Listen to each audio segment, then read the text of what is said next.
Hello, my name is Monica Main, and welcome to my presentation on how to change your life from scratch. Now, in this presentation, I'm going to cover quite a few things in reference to how to start the process of changing your life, and maybe many of you are ready for a life change right now, so that's part of the reason why I wanted to do this presentation, to basically show you my methodology behind changing your life if that's in fact what you're ready for. So congratulations, because your life is about to completely change forever. Now, many of you are wondering, well, I've read quite a few different self-help type of books and so forth, so how can this actually be different from some of the things that, you've maybe read before? And I have a different, I guess you could say, setup when it comes to discovering how to actually go forth and get the things that you want in life. That's going to be different than maybe some of the videos that you watched. Maybe you saw the movie The Secret, or What the Bleep Do We Know, or maybe you read quite a few self-help types of books out there. And you probably notice that many of them have a missing link. And so one of the reasons I wanted to do this video was to sort of fill in why there's a missing link and what that missing link is, so you can actually go forth and get the life that you want and that you truly deserve. Now, all magic, of course, starts with a plan. Obviously, you would not show up to an airport and tell the person behind the counter that you want to take a trip, but you don't know where you want to go. You just want to get on an airplane and go somewhere. And obviously the person behind the counter in the ticket booth is not going to really be able to help you, because if you don't know where you want to go, then obviously they're not going to be able to assist you further. So if you don't know where you want to go, somebody else can't tell you where you want to go in life. And I know this may seem obvious, but when it actually comes down to getting to the nitty-gritty as far as some of the ways we conduct our life, even though this is obvious, we don't seem to conduct our life as if it is obvious. And so many of us just sort of flail about and flounder through our lives, and we don't really have a concrete, solid plan of where we want to go. And that's where the pinpointed problem is with many of our lives, and why we don't get what we want is that we're simply not very pinpointed with a plan.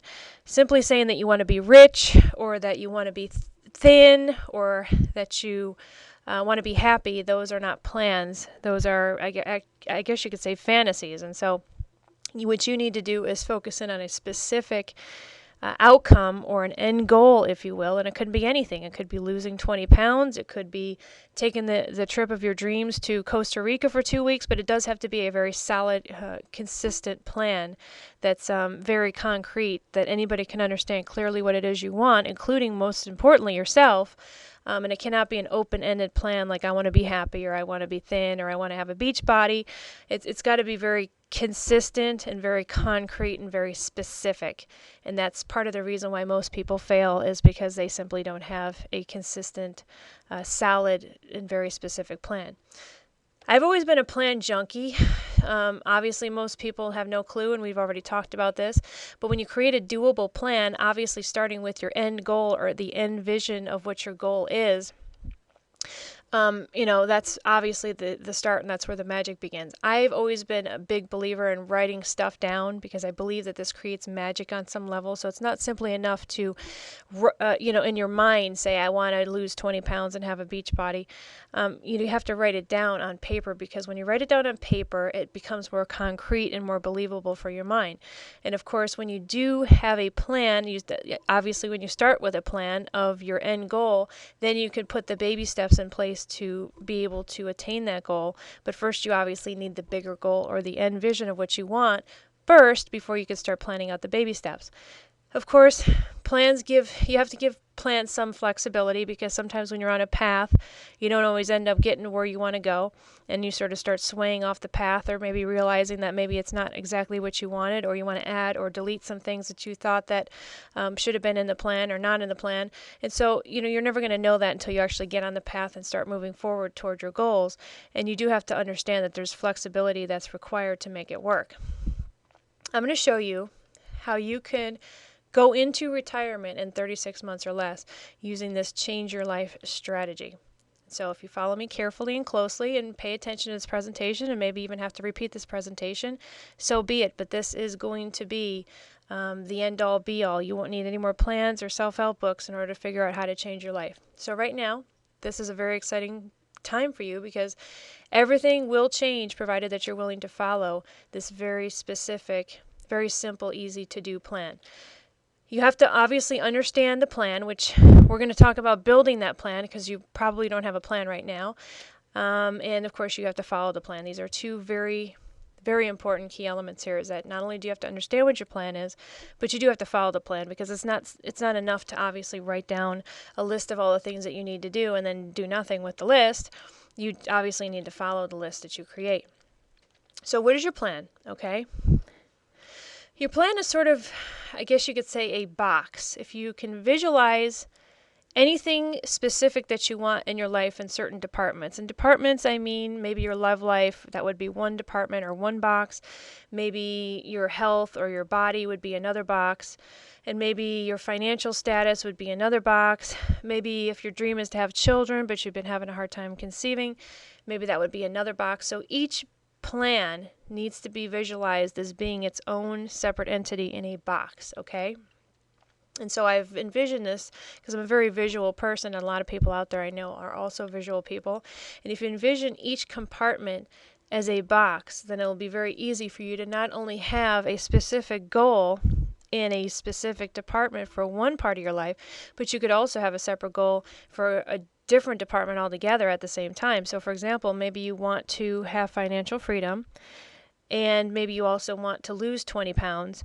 Those would be two separate boxes or two separate departments, okay? And then, of course, you'd have to take each box and fill in the blanks on how you're going to make it happen for each one. But each one needs to be in a different compartment, if you will. Even though it's all one life, which is your life, they do need to be in separate boxes or separate departments. And that will allow you to be able to do multiple things and have multiple goals at one time. Okay, I recently had an epiphany. I had a Friday where I sat in my office, prepared to do work, and my brain completely shut down. And the reason it shut down was because over the past several months before then, I was making promises to myself that I was going to cut back my work schedule. I was going to do all these things, and it turned out I was lying to myself, because I never actually ended up cutting my work schedule. I was still working 50 to 60 hours a week, and I wasn't fulfilling the promises that I made to myself. So my brain actually decided to go on strike, and it actually shut down. And I sat at my desk pretty much all day, completely in almost an alternative reality. I felt like I was zoned out. I felt like I couldn't think. I felt like I was completely helpless, because even if I tried to form a thought, it just wouldn't let me form and complete a thought. So I was pretty much stuck. It was like my brain was completely blocked, and it was because I'd made so many plans and so many promises over the several months before then, in fact, possibly even several years before then, and I never actually fulfilled any of those promises to myself, so my brain actually went on strike. And so it does prove that your mind and your brain is actually connected to, obviously, your body. That sort of goes without saying, but they are interconnected on a variety of different levels: spiritual level, mental level, psychological level, and you do have to fulfill your own promises to yourself. Just like you would be accountable to somebody else, and you wouldn't leave somebody else hanging if you set out a promise to them, you are equally important in your promises that you give to yourself as well. And so I realized that you have to obviously fulfill your own promises, just as you would fulfill a promise to somebody else when you're accountable to somebody else. And so the coolest magical secret I recently discovered is that your mind will work for you. It'll also work against you if you lie to yourself, but it will deliver what you want, because your mind is directly interconnected with every element of you, from, again, your spiritual level, your psychological level, and so since it's all interconnected, it will actually service you and work to your benefit if you, give it the respect that it deserves, obviously. So I have this new piece of magic in that, you have to create not only a plan, but one that you'd stick to. And that, of course, encompasses a plan that's not pie in the sky. It's not unrealistic.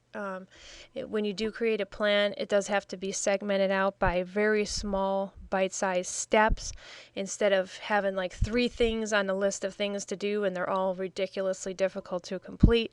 Instead, you'd break down those 3 things into maybe 25 or 30 different things just to be able to make them bite-sized components for you to stick to. And I found this goes with anything you want to do, whether it's weight loss, whether it's building a new business, whether it's finding a relationship. You do have to not only create a plan, and a very specific plan, not some open-ended, dream of a plan, but it needs to be a very specific plan.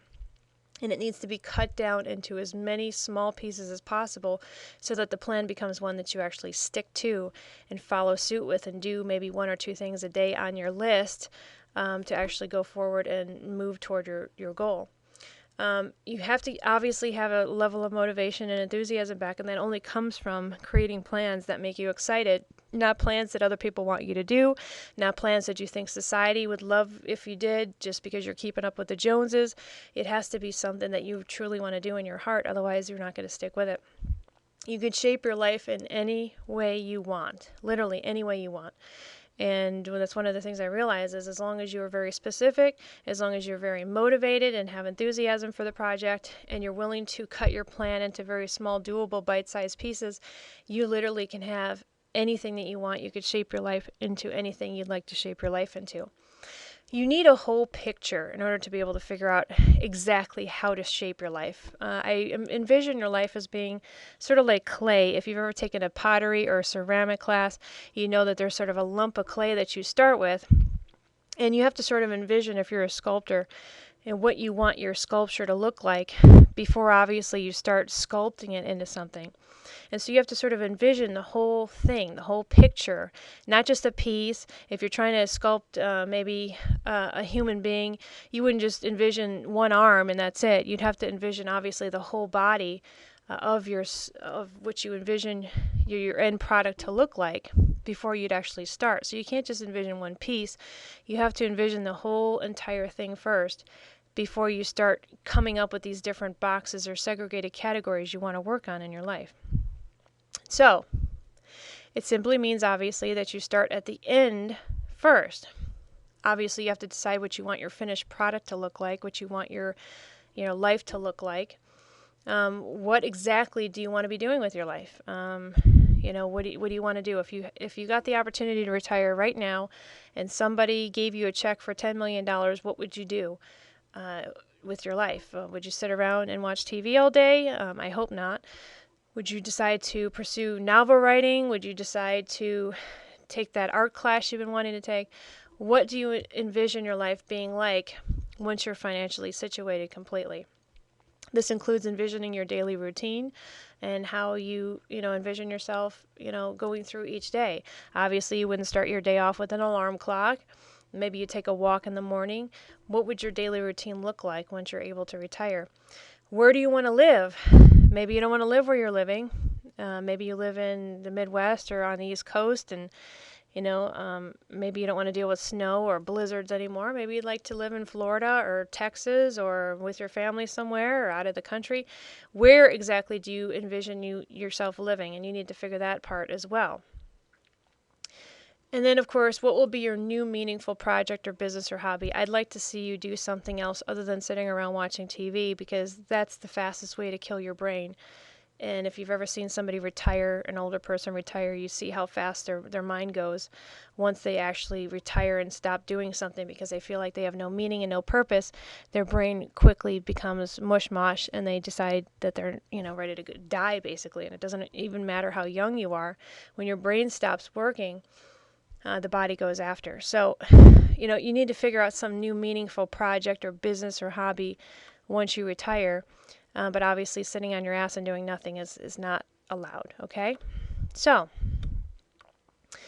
Monica Main's secret. It all starts with a life vision for yourself. I don't really like calling it retirement, because retirement to me means old people go to the pasture and they end up meandering and eating grass and dying at some point in time without having any additional meaningful experiences. So I like to call it a new life. for yourself. So this would be the vision of the end, if you will.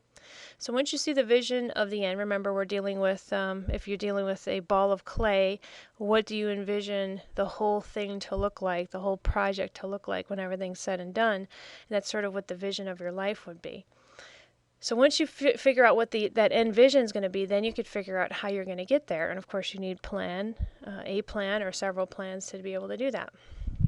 Now be very careful with your life vision, because I was actually, guilty of this at some point in time where, my life vision I started to notice didn't really add up to what I truly wanted, what my heart wanted. It actually became what society thought was the ideal definition of success, but it really wasn't my definition of success or my definition of what I wanted my end life, my life vision to be. And so if you think that you want, maybe you look at a celebrity, or maybe you're looking at a pop star and you think that you want the life that he or she has, when really it falls on, you only wanting that life due to the fact that, society thinks that that's the idea of success. Then you need to really figure out what your idea of success is before you move forward. And also you have to understand how much of a financial, psychological, mental, and emotional obligation it is to keep up with a bunch of stuff that you have in life. Whether it be the mansion on the hill, whether it be all of the cars and the vehicles. I don't think people realize how much property taxes is for a mansion. I don't think anybody realizes how much upkeep a car or a vehicle, especially a higher end vehicle, is, because I know I have them. And not only is it more for insurance, it's more for, filing your annual licensing fees. I have a detail service that takes care of the cars every week. And so, the more stuff you have in your life, the more it's required to have upkeep financially, mentally, and emotionally. And so you have to understand also, when you want to acquire all of these things, is it truly fitting into what you want your end vision or your life to look like? And you might want a carefree, stress-free life. And if that's the case, the last thing you want to do is be piling it up with a bunch of financial obligations that are going to stress you out. So please be aware of that when you're starting to map out your life. The mansion that you think is so awesome may not be that awesome after all when it comes down to all the requirements, including, like I said, the property taxes, in addition to that, a very high mortgage, in addition to that, insurance requirements, in addition to that, a household of people, a household staff, if you will, landscapers, people to clean the pool. I mean, it's a heavy duty requirement. And so think about that before you commit that to paper. If that's still what you want to do, that's fine. But please fully understand what you're signing up for before you sign up for it. Freedom to me is much more important than being imprisoned by a bunch of stuff. And that's only because I was imprisoned with a bunch of stuff, and I realized just feeling free and having a stress-free lifestyle is much more important on a number of different levels, spiritual, psychological, mental, emotional, than it is to have a bunch of stuff just to prove to other people that you're worthy. And you need to really prove to yourself that you're worthy, because it really has little to do with everybody else. So really think about and analyze what you want, including all the things I outlined, before you actually commit to it. So why do you want to do it this way? Well, there's obviously more power in mentally creating your retirement life in your mind's eye, by just basically envisioning what you want your life to look like rather than just simply throwing out there that you want to retire. The concept of retirement is actually unrealistic for most people. I don't want to retire. I would love to be able to work till the day I die, but whatever I work on isn't going to be considered work, because it's going to be something that I enjoy, and therefore I wouldn't consider it quote-unquote work, if you will. If you also understand retirement, the retirement idea itself actually sucks. I've been retired for, I think I lasted 2.5 months or something to that effect, and then I realized I had to go on to the next project to keep stimulating my mind, because I just don't have the wherewithal to sit around and retire and have a life that has no structure to it, and I have issues and difficulty with that. And so you might want to break for a month or two or even a year. Maybe you want to backpack, through Europe or whatnot. But, when everything's said and done, you're really going to not want to retire and do nothing and have no structure, no goals, you're going to want to always keep doing something different. So, I like to call this a new life instead of retirement. Retirement to me means end of life / dying. New life means, creating the life that you want. So, from my personal vision, I would like to work from home. I'd like to get rid of my office, my employees, and the stress of having a company. Although I realized recently that I actually like coming into the office just because I don't really care for staying at home all the time. It really bothers me. I start to get cabin fever, if you will. So coming to the office is sort of an outlet for me. But maybe then, instead of actually ditching it out, maybe I would just cut back on my hours at the office, which I have done in recent months. And so, as you go along, you might have a certain life vision, and then you might start changing it. I want to do writing projects only for the next several years, and I'd like to continue investing in real estate, but of course passing all of my rehab and management responsibilities to other people. Spend more time with my daughter during the work week until she's in high school, and of course this is going to be 10 years away since she's only 5. But I picture myself walking her to school, picking her up after school by the next school year, and not having to return to work after I pick her up. So this is all stuff I'm envisioning in my life vision. And then picking up teaching again, but sparingly, and of course years from now, and not right away. Okay. One of the things that makes magic happen faster that I've noticed is creating a vision board. Now, I'm sure you've heard of this concept before, but I have something that's a different twist, which I want you to listen carefully to. So don't start tuning me out yet, because there's a different twist that I have that I found recently to be very, very successful. Over the years, I found that this is a very powerful strategy in getting what you want. I've noticed that every single year I do a vision board, which is usually at the beginning of every year. 90% of the things on the board will actually come true. It's much more effective than affirmations and positive thinking, which neither I believe in. I like the vision board because the mind actually responds to pictures and makes it more believable. It's important that you put it somewhere that you'll see it every day, just because the mind, again, will respond to and start letting it into the subconscious mind much faster. I have a new trick to this, which nobody ever talks about. And I found that when I've started to apply this new trick, and it was by accident, by the way, that this new trick was discovered, you actually get all the things on your board faster. What the trick is that you put one thing on the board that at least one to two things that you've already accomplished or acquired, or you leave one of the things on the board that you've been able to attain. So for example, say you have a new vision board and the BMW or the Mercedes that you have on the vision board you've acquired. Well, in the old days, you might have ripped the Mercedes off or the picture of the BMW off and then put something new there. But now what I tell you to do is keep it on there, because then it affirms to the mind that you have been able to attain a goal, and therefore the mind starts believing that the rest of the goals on the board are going to be attainable soon or already attained, which makes the process happen a lot faster. And so if you don't have anything on your board that you did attain that's meaningful to you, then either wait till something on the board is attained, or actually put something on the board that you've already attained. And one of the things I actually put on the board was a picture of me and my daughter, because my daughter is the most important person in my life, and she's something that I acquired that I love very much, and I put her on the board. And this is when I discovered that all the rest of the stuff on the board starts happening faster when you put something on the board that you've already attained, because the mind believes, oh, well, I got that, and it's just a matter of time before I get the rest of the stuff, and the rest of the stuff actually comes a lot faster. This is how you'll see viper fast results, is by doing that simple little trick. So that's my little take and trick on the vision board. The second dose of magic is to pick a date. And the date is your date of retirement, your date of, not really retirement, remember I don't like that word, so we're going to use new life. And to pick a date means that you're going to be committing to a certain date. What is the date that you're going to quit? You quit your job, quit your business, whatever the situation is that you're in that you don't like.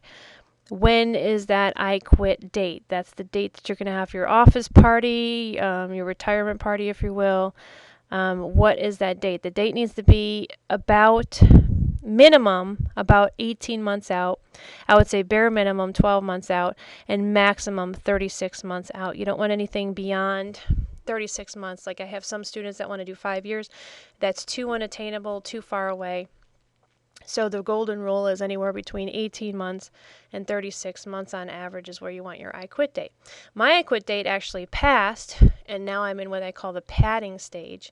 This is my shutdown stage, where I'm actually in the process of shutting down a lot of the projects I no longer want to do. So that's the stage I'm actually in right now. So, right now as it stands, I already got rid of work burdens that weren't servicing me anymore. I stopped working more than 40 hours a week. In fact, I don't work 40 hours a week anymore. I rearranged my schedule to do more writing. I started the process of shutting down already. And I started this flurry of educational courses for myself. I'm actually immersing myself into a new world. And anytime you want to do something new with your life, you need to start immersing yourself in a new world as well, because that just gets you to meet new people, network, start learning new things, and you just start immersing yourself in a new world until it adopts you. So what is your date? You have to choose something realistic yet not too far away. So remember, between like 18 and 36 months. Even more important, though, you have to already envision an aftermath or a new life, and it can't be, again, just sitting on your ass and retiring. So you need to be able to finish this sentence, and this is the sentence.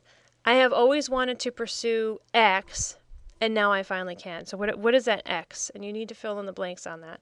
I have always wanted to pursue X, and now I finally can.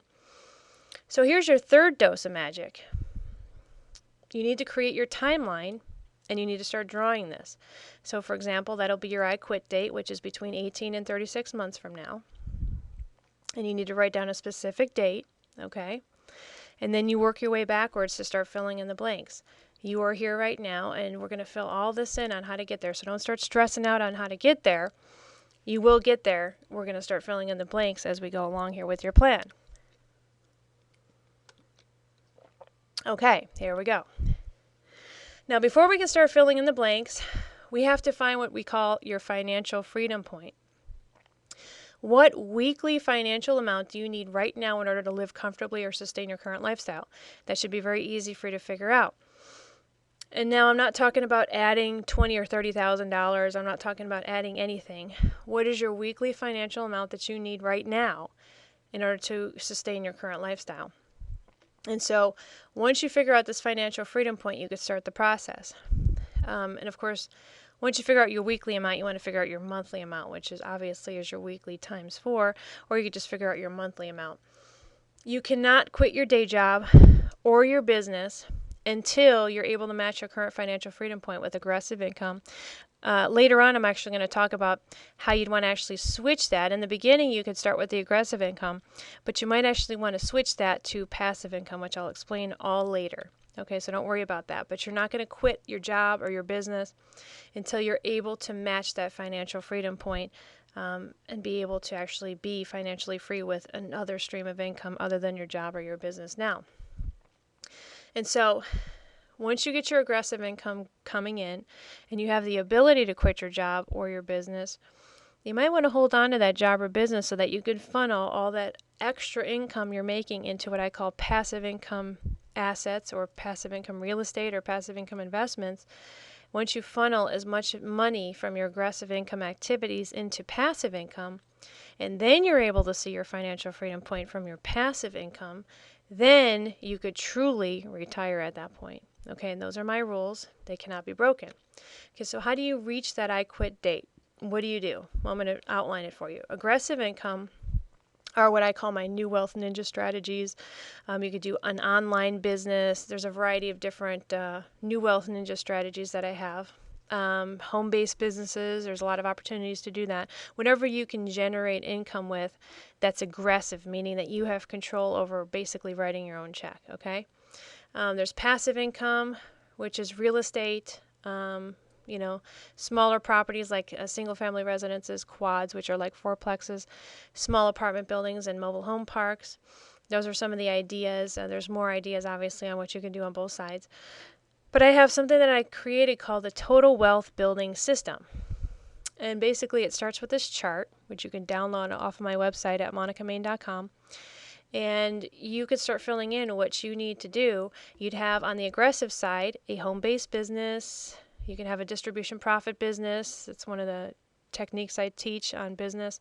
Aggressive real estate, and aggressive real estate is flipping real estate, like doing fixer-uppers. Maybe you want to buy a single-family house, fix it up and flip it. That would be what I call aggressive real estate. It's not passive income, it's aggressive real estate. And then on the passive side, you can have single-family residences, but you only pay 100% cash on these from the money that you receive on the aggressive side. You don't take mortgages on single-family residences, and there's a reason for that, which I'll explain later. Multi-unit residential, which is between 2 and 4 units. And then you have apartment buildings, which are 5 units and above. And then you have mobile home parks. Those are my recommended passive income vehicles. Passive income means that you put the money into these assets and then they basically pay out every single month. That's a passive income enterprise. Okay, so say for example, we do our chart. We have March 2014 for our now period. Okay, maybe we came up with a needed amount per week for our financial freedom point of $2,500. This is just an example, which would add up to $10,000 a month. And say I chose the last day of 2016 for my financial freedom point. So the halfway point would be halfway in between, which would be about January 1st, 2015. So maybe this is what my setup looks like. Doesn't have to be your setup, but this is just an example setup. And then maybe my end date, I put my end date on that. So now I have between March 2014 and December 2016 to work out all the details in the interim. And then if you take a look at the chart at the very top of the page, the aggressive income side and the passive income side, basically I have to commit to one thing on both sides to be able to make this effectively work. Okay, you don't choose a whole bunch of things. This is the basic concept. You have a funnel and you're making the money with the aggressive income. See, that's you. The screen bean guy holding the money bag, that's you, and you funnel it in, you funnel your cash in, and you put it into passive income assets or passive income real estate. And so this is the first part of the Change Your Life presentation that I have. I have a part 2, which I'm going to do on a separate video. So if you want, you can take the time to look at the second video, which is actually going to outline specific details on exactly what type of aggressive and passive income things that you could do to be able to make your plan work. That's when we're going to actually flesh out your plan and be able to figure out, exactly what we need to do to start a plan step by step to be able to get the dream life that you're looking for.